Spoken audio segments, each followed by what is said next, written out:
സുഭാഷ് ബാബു, ഇതിൽ പൊതുവെ വരുന്നത് അന്വേഷണവുമായി ബന്ധപ്പെട്ട് ഉയരുന്ന സംശയങ്ങൾ, രാഷ്ട്രീയമായിട്ടുള്ള വലിയ വാഗ്വാദങ്ങൾക്കിടയിലും അത് ചോദ്യം ചെയ്യപ്പെടുന്നു. കോടതിയെ സംബന്ധിച്ചിടത്തോളം ഈ വിഷയങ്ങളെല്ലാം പരിശോധിച്ചുകൊണ്ടുകൂടിയായിരിക്കും ഇനിയുള്ള നടപടികൾ ഉണ്ടാകുക എന്ന് പ്രതീക്ഷിക്കുന്നു. ആന്തരിക അവയവങ്ങളിലും ശരീരത്തിലും ഒന്നും പരിക്കുകളില്ല എന്ന് പോസ്റ്റ്മോർട്ടം റിപ്പോർട്ട് പറയുമ്പോൾ എങ്ങനെ അടിവസ്ത്രത്തിലെ രക്തക്കറ എങ്ങനെയാണ് വന്നത് എന്നുള്ളൊരു ചോദ്യം ബന്ധുക്കളുടെ ഭാഗത്തുണ്ട്. ഇത് ആദ്യത്തെ ചോദ്യമല്ല. ഇൻക്വസ്റ്റ്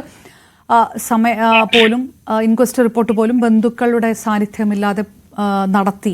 പോസ്റ്റ്മോർട്ടം ബന്ധുക്കൾ എവിടെ നടത്തരുതെന്ന് പറഞ്ഞു, അവിടെ നടത്തി എന്നതടക്കമുള്ള വിഷയങ്ങൾ, അതൊക്കെ നടപടിക്രമങ്ങളുമായിട്ട് ബന്ധപ്പെട്ടുള്ളതാണ്. ഇത്തരം സംശയങ്ങൾ ഉന്നയിക്കപ്പെടുമ്പോൾ അന്വേഷണവും ഏതൊക്കെയോ തെറ്റായ വഴിയിലൂടെയാണ് പോകുന്നത് എന്ന് സ്വാഭാവികമായിട്ട് തോന്നില്ലേ?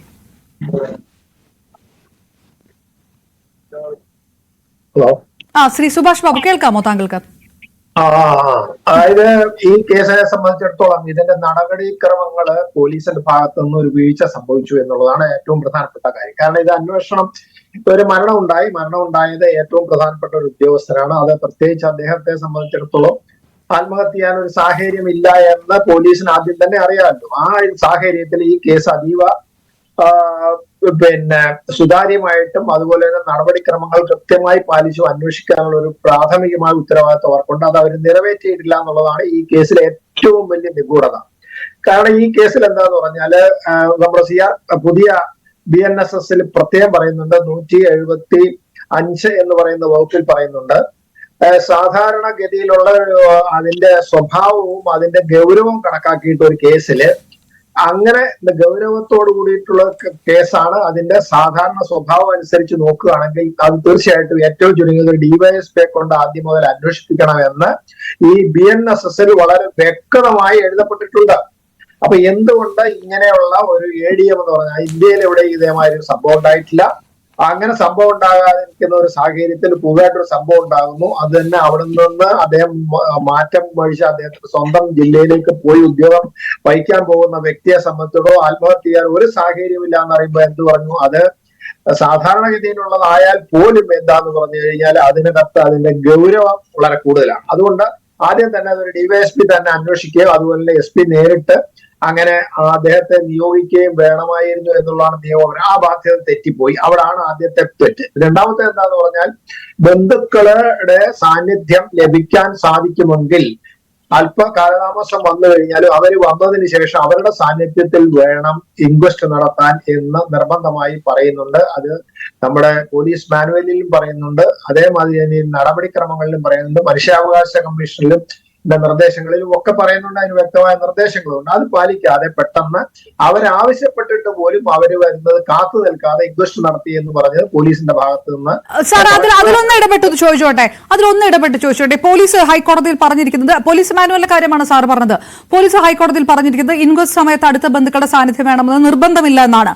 5 മണിക്കൂറിനുള്ളിൽ ഇൻക്വസ്റ്റ് നടപടികൾ പൂർത്തിയാക്കണമെന്ന് സർക്കാർ നിർദ്ദേശമുണ്ട് എന്ന് പോലീസ് പറയുന്നു. പത്തനംതിട്ടയിൽ നിന്ന് കണ്ണൂരിലെത്താൻ 12 മണിക്കൂർ സഞ്ചരിക്കണം. ആ അടിസ്ഥാനത്തിലാണ് ഇൻക്വസ്റ്റ് നടത്തിയത്, അത്രയും നേരത്തെ നടത്തിയത് എന്നാണ് കോടതിയിൽ പറഞ്ഞിരിക്കുന്നത്. അത് പോലീസ് മാനുവൽ പറഞ്ഞിരിക്കുന്നതും ഈ നിർദ്ദേശവും അത് ക്ലാഷ് ആവുന്ന കാര്യങ്ങളാണോ? അത് തീർച്ചയായിട്ടും അത് അടിസ്ഥാനപരമായിട്ട് ശരിയല്ല എന്നുള്ളത് തീർത്ത് പറയാൻ പറ്റും. കാരണം ഇങ്ങനെ അവര് അധികം താമസമില്ലാതെ എന്ന് പറഞ്ഞാൽ അവർക്ക് ഇപ്പൊ അവിടെ നിന്ന് തിരിച്ചു കഴിഞ്ഞാൽ എങ്ങനെ വന്നു കഴിഞ്ഞാൽ ശരി ഒരു 8 മണിക്കൂർ കൊണ്ട് ഇവിടെ എത്താം. അത് വൈകുന്നേരം 4 മണിക്ക് മുമ്പിൽ ഇവിടെ എത്താൻ സാധിക്കും. കാരണം അവരെവിടെ നിർത്താനൊന്നും പോകുന്നില്ല. വളരെ സ്പീഡിൽ തന്നെ ഇങ്ങോട്ട് വരാനുള്ള, പ്രത്യേകിച്ച് അവരെ ഇങ്ങോട്ട് കൊണ്ടുവരണമെങ്കിൽ പോലീസിന് തന്നെ വേണ്ട ഏർപ്പാടുകൾ ചെയ്തു കൊടുക്കാറുണ്ടല്ലോ.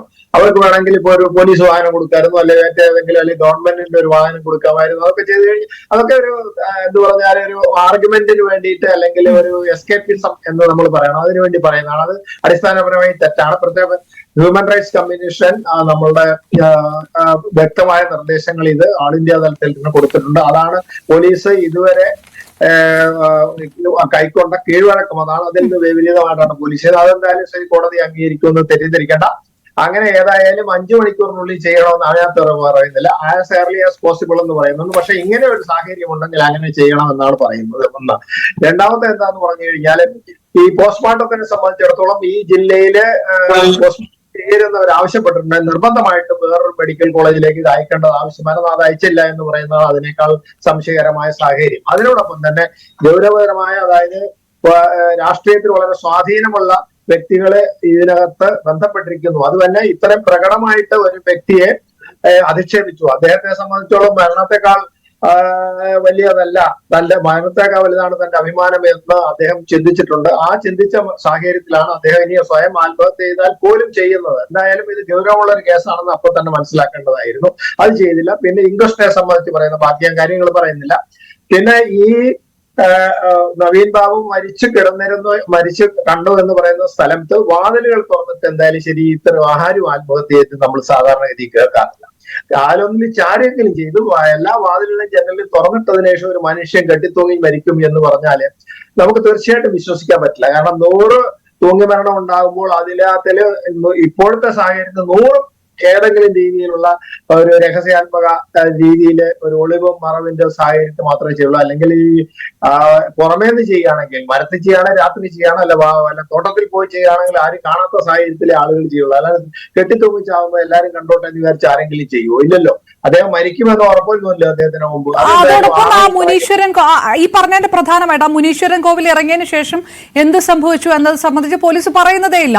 ഒരു അന്വേഷണ സംഘത്തിനും അത് എന്താണ് ഉണ്ടായതെന്ന് അന്വേഷിക്കാനുള്ള നീക്കവും ഇല്ല. തീർച്ചയായിട്ടും. പിന്നെ ഇനിയും ആ ഇൻക്വസ്റ്റില് പിന്നെ രക്തത്തിന്റെ പാടുകൾ അദ്ദേഹത്തിന്റെ വസ്ത്രത്തിൽ കണ്ടു എന്ന് പറയുന്നത്. വസ്ത്രത്തിൽ കണ്ടു കഴിഞ്ഞാൽ ഒരു മുറിവുണ്ടായാലും അല്ലെങ്കിൽ നേരത്തെ ഏതെങ്കിലും ചുണങ്ങോ ഏതെങ്കിലും തൊലിപ്പുറം പൊട്ടിയിട്ടുണ്ടെങ്കിൽ അതിനകത്ത് കൂടെ തൂങ്ങിക്കിടക്കുന്ന ഒരു ഡെഡ് ബോഡിയിലാണെങ്കിൽ താഴത്തേക്ക് ബ്ലഡോ അതേമാതിരിയുള്ള ഏതെങ്കിലും സ്രവങ്ങൾ വരും. പക്ഷെ അത് വരികയാണെങ്കിൽ അങ്ങനെ വന്നു എന്ന് നിർബന്ധമായിട്ടും തെളിവിലുണ്ട് അല്ലെങ്കിൽ വസ്ത്രത്തിലുണ്ടെങ്കിൽ അതിന്റെ ഭാഗം പരിശോധിച്ച് നോക്കുക എന്നുള്ളത് പോസ്റ്റ്മോർട്ടത്തിലെ ഒരു പ്രധാനപ്പെട്ട ഘടകമാണ്.